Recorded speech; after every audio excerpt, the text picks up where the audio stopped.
എല്ലാവർക്കും എൻ്റെ പുതിയ വീഡിയോയിലേക്ക് സ്വാഗതം. പെട്ടെന്ന് തയ്യാറാക്കാൻ പറ്റുന്ന നല്ല രുചിയുള്ള ഒരു ഇലയട ഉണ്ടാക്കിയാലോ? വിഷുവായിട്ട് ഈ റെസിപ്പി എല്ലാവരും വീട്ടിൽ ട്രൈ ചെയ്ത് നോക്കൂ, എല്ലാവർക്കും ഇഷ്ടമാവും.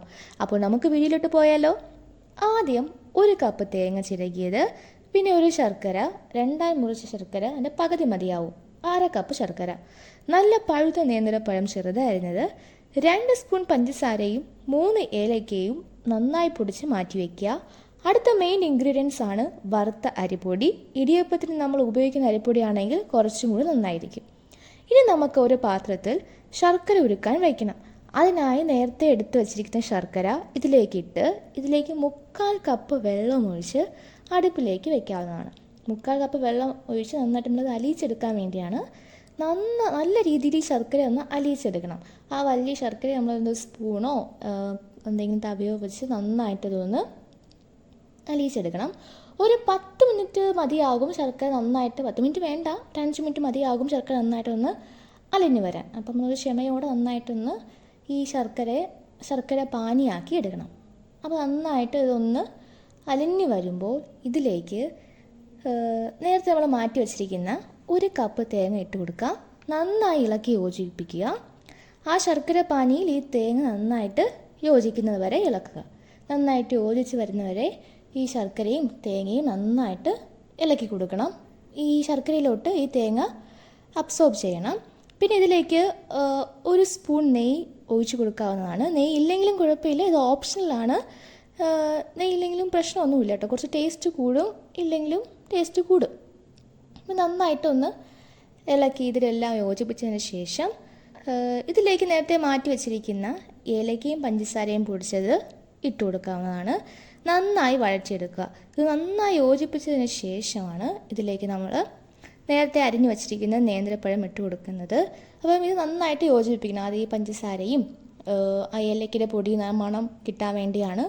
നന്നായിട്ട് ഇതൊന്ന് യോജിപ്പിച്ച് വരുമ്പോഴത്തേക്കും ഇതിലേക്ക് നമ്മൾ നേരത്തെ മാറ്റി വെച്ചിരിക്കുന്ന പഴം ഇട്ട് കൊടുക്കാം. നേന്ത്രപ്പഴം ചെറുതായിരുന്ന നേന്ത്രപ്പഴമാണ്. അപ്പോൾ പഴം നേരത്തെ ഇട്ട് കൊടുക്കാത്തതിൻ്റെ കാരണം എന്തെന്ന് വെച്ചാൽ ഈ പഴം പെട്ടെന്ന് തന്നെ ഈ തീയിൽ കിടന്ന പെട്ടെന്ന് ഉടഞ്ഞു പോകും. അപ്പം കടിക്കാൻ കിട്ടുന്ന പരുവത്തിൽ വേണം എടുക്കാനെങ്കിൽ നമ്മൾ അവസാനം ഈ പഴം ഇട്ട് കൊടുക്കാവൂ. ഇത് വരട്ടിയെടുക്കുമ്പം അതിന് വേണ്ടിയാണ് ലാസ്റ്റ് പഴം ഇട്ട് കൊടുക്കുന്നത്. അപ്പം നിങ്ങളെ ഇഷ്ടം പോലെ ആദ്യം ഇട്ട് കൊടുക്കുന്നെങ്കിൽ ആദ്യം ഇട്ട് കൊടുക്കാം, അവസാനം ഇട്ട് കൊടുക്കുകയാണെങ്കിൽ ഈ പഴം ലാസ്റ്റും ഇട്ട് കൊടുക്കാമെന്നാണ് കേട്ടോ. അപ്പോൾ നന്നായിട്ട് ഇതൊന്ന് വഴറ്റിയെടുക്കാം. നന്നായി ചൂടാറാൻ വേണ്ടി നമുക്ക് മാറ്റി വയ്ക്കാം. നന്നായിട്ട് വഴറ്റി ഒരു നന്നായിട്ടൊരു സ്റ്റിക്കി പരുവാകുമ്പോൾ നമുക്കിതിനെ മാറ്റി വയ്ക്കാവുന്നതാണ്. അപ്പോൾ ഇത് ചൂടാറാൻ മാറ്റി വെച്ചതിന് ശേഷം മറ്റൊരു പാത്രത്തിൽ 2.5 കപ്പ് അരിപ്പൊടി ഇട്ട് കൊടുത്ത് അതിനുശേഷം ഒരു മിക്സിയിൽ ചെറിയ കഷ്ണം നേന്ത്രപ്പഴം കുറച്ച് ചൂടുവെള്ളവും ഒഴിച്ച് അരച്ച് പേസ്റ്റ് ആക്കിയ ശേഷം നമ്മൾ ഈ മാവിലേക്ക് ഒഴിച്ചു കൊടുക്കും. ഇത് ഓപ്ഷണലാണ്, ഇങ്ങനെ ചെയ്തില്ലെങ്കിലും പ്രശ്നമൊന്നുമില്ല. പിന്നെ ഒരു 1/2 സ്പൂൺ ഉപ്പും ഇട്ട് നല്ല ചൂട് വെള്ളവും ഒഴിച്ച് മാവ് നന്നായിട്ടൊന്ന് കുഴച്ചെടുക്കാവുന്നതാണ്. നേരത്തെ ആ പഴത്തിൻ്റെ മിക്സ് ഇട്ട് കൊടുത്തത് മാവ് നല്ല സോഫ്റ്റായിരിക്കാനും കുറച്ചും കൂടുതൽ ടേസ്റ്റ് കിട്ടാനും വേണ്ടിയാണ്. അങ്ങനെ നമ്മൾ മാവ് നല്ല രീതിയിലൊന്ന് കുഴച്ചെടുക്കണം. ചൂടുവെള്ളം ഒഴിക്കുന്നത് മാവ് നല്ല സോഫ്റ്റായി കിട്ടാനും പെട്ടെന്ന് വെന്ത് കിട്ടാനും വേണ്ടിയാണ് കേട്ടോ.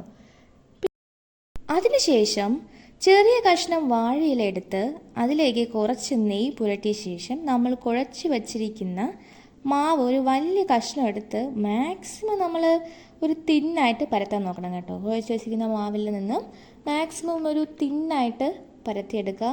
നെയ്യ് പുരട്ടി എന്തിനെന്ന് ചോദിച്ചാൽ ഇത് വെന്ത് കഴിയുമ്പോൾ പെട്ടെന്ന് ഇലയിൽ നിന്നും വിട്ടു വരാൻ വേണ്ടിയാണ് കേട്ടോ നെയ്യ് പുരട്ടുന്നത്. നന്നായിട്ടൊന്ന് പരത്തിയെടുക്കുക.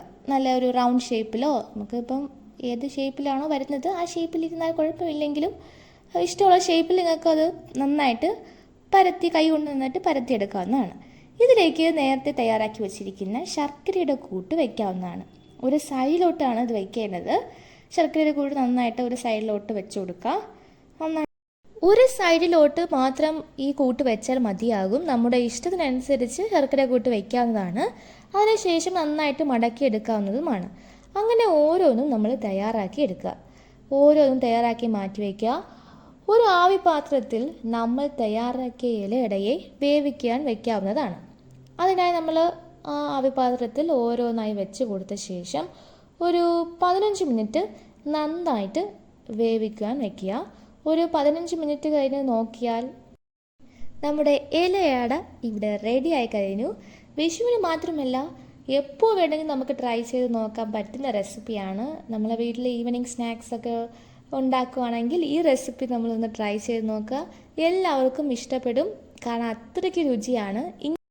ഇനി നിങ്ങൾ ഇലയട ഉണ്ടാക്കുമ്പോൾ ഈ രീതിയിലൊന്ന് ട്രൈ ചെയ്ത് നോക്കൂ, ഉറപ്പായിട്ടും എല്ലാവർക്കും ഇഷ്ടമാവും. ഈ റെസിപ്പി നിങ്ങൾ ഒന്ന് ട്രൈ ചെയ്ത് നോക്കൂ. ഈ വിഷുവിന് മാത്രമല്ല, എപ്പോൾ വേണമെങ്കിലും ഉണ്ടാക്കാൻ പറ്റുന്ന ഒരു റെസിപ്പിയാണിത്. അപ്പോൾ ഈ വീഡിയോ നിങ്ങൾക്ക് എല്ലാവർക്കും ഇഷ്ടപ്പെടുമെന്ന് ഞാൻ കരുതുന്നു. എല്ലാവർക്കും എൻ്റെ ഹൃദയം നിറഞ്ഞ വിഷുവാശംസകൾ. അപ്പോൾ എൻ്റെ ഇന്നത്തെ വീഡിയോ എല്ലാവർക്കും ഇഷ്ടപ്പെട്ടാൽ ലൈക്ക് ചെയ്യാനും സബ്സ്ക്രൈബ് ചെയ്യാനും കമൻറ്റ് ചെയ്യാനും മറക്കല്ല്. അടുത്തൊരു പുതിയ വീഡിയോ ആയിട്ട് ഞാൻ ഇനിയും വരുന്നതായിരിക്കും. Okay, bye bye.